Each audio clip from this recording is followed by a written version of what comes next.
అడగడానికి కూడా 100 అడిగితే ఏమనుకుంటారో 100నా అని అనుకునే పరిస్థితిలో మా వైస్ ఛాన్సలరు మా అడ్లూరు లక్ష్మణ్ అంటే వాళ్ళ పేదరికం వాళ్ళని పెద్ద నెంబర్ ఆలోచన చేయడానికి కూడా అడ్డుపడుతున్నది. అందుకే నేను యోగితా రాణా గారికి ఆదేశాలు ఇస్తున్నా, ఒక కమిటీ వేయండి, ఇంజనీర్స్ కమిటీ.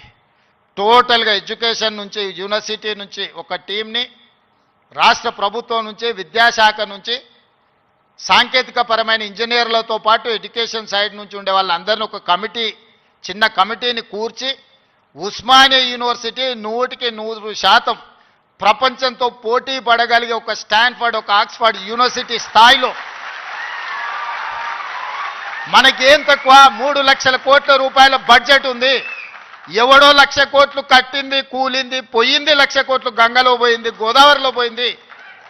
మీకోసం ఒక 1000 కోట్లు ఖర్చు పెట్టడానికి మాకేమన్నా దరిద్రం ఉందా? నేను స్పష్టంగా చెప్పదలుచుకున్నా,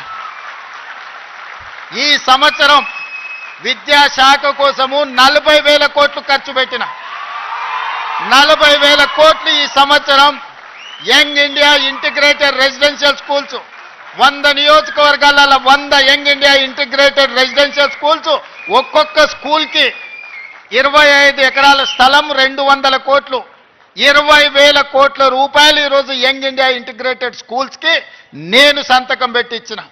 యంగ్ ఇండియా స్కిల్స్ యూనివర్సిటీకి 500 కోట్లు పెడుతున్నాం. యంగ్ ఇండియా స్పోర్ట్స్ యూనివర్సిటీకి ఈరోజు 100 కోట్లు పెడుతున్నాం.